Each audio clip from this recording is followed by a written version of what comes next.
I'm discussing today what the astrology most likely means over the next year and a half until the end of 2020. So we've discussed that this is a 500-year alignment, actually also a 750-year alignment. And it is interesting, in the British Parliament in the UK, one of the members of Parliament pointed out that the situation the UK finds itself in now, in early April 2019, is very unusual, and the person said actually this had not happened in 800 years. So this is a match with the astrology we discussed: Pluto, Saturn, Capricorn, and then Jupiter joining next year 2020. That is indeed an absolutely rare moment in astrology. And wherever we look in the Western world, we see these subjects that I had discussed. The rule of law, what is a democracy, how is a democracy to change itself and to keep track with time and stay modern and alive.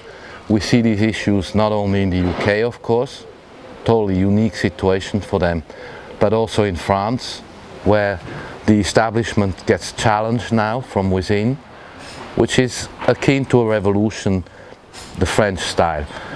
Then we have in Spain a very unique situation where the rule of law is built on a new constitution that's only 40 years old, but it is laid on top of an old structure of law that's hundreds of years old. And where a situation like Catalonia, that is essentially a political, sociological event and should be handled in those ways, is now handled in a criminal trial that is going to take until July to hear all the 500 witnesses, and then until October, until the judge in Madrid will give his sentence. The specialist lawyers who are following this trial are actually saying that possibly the sentence is already written. I don't want to comment on that. We keep an open mind to see how this whole Catalonia situation pans out. At the same time, Spain is going through a general election, and the surveys and polls are suggesting that Sanchez will come out with a much better result for his own party, the Socialists, but due to the internal switching and seismic shifts of the parties, it actually doesn't change much, and he will have to seek alliances with precisely the same people, the independents on the Basque, the Catalans and others, who actually took his budget down and cost the election. So we'll see what happens there.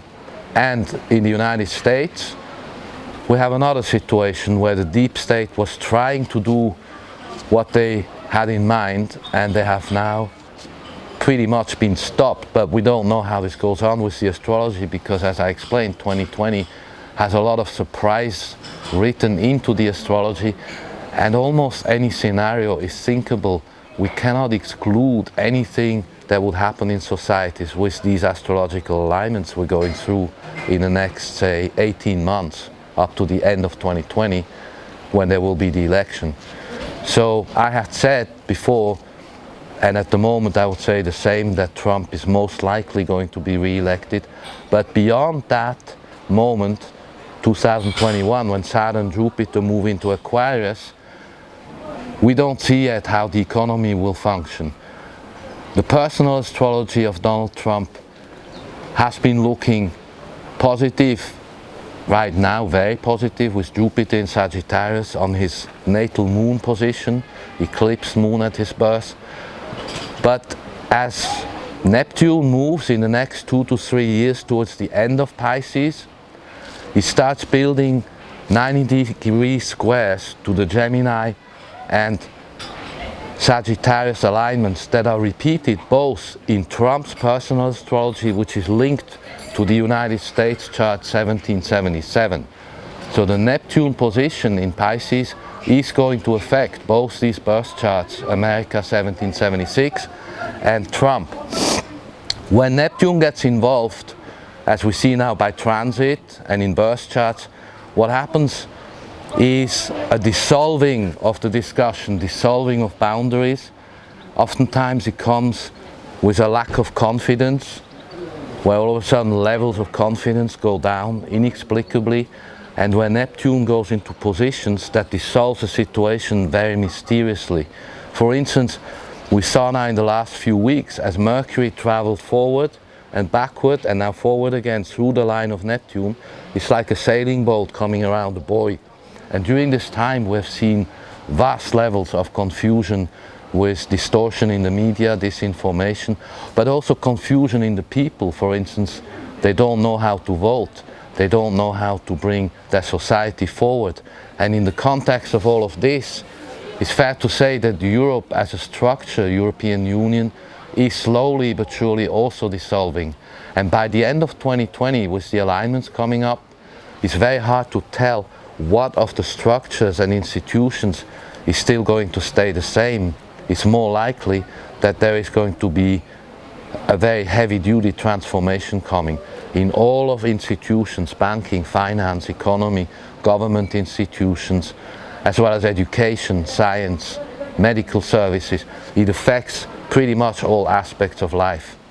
So the next 18 months towards the end of 2020 is very active astrologically, and we see everything surely beginning to shift around in all of the countries we're looking at, where serious change pointing to a new future is taking place.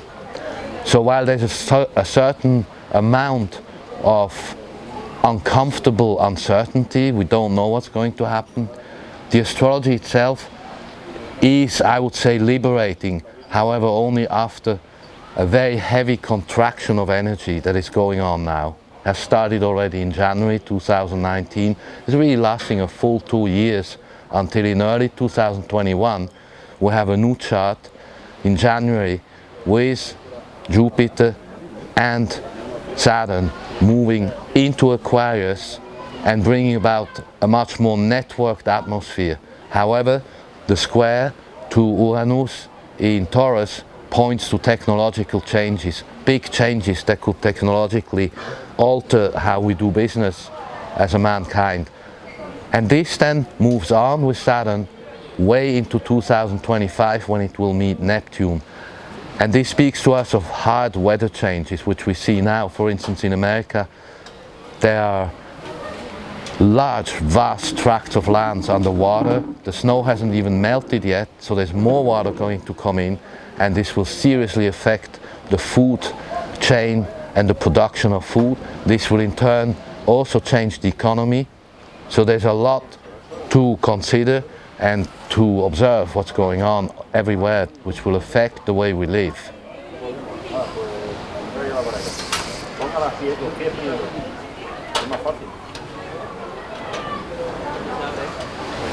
Pero está la cuerda ahí.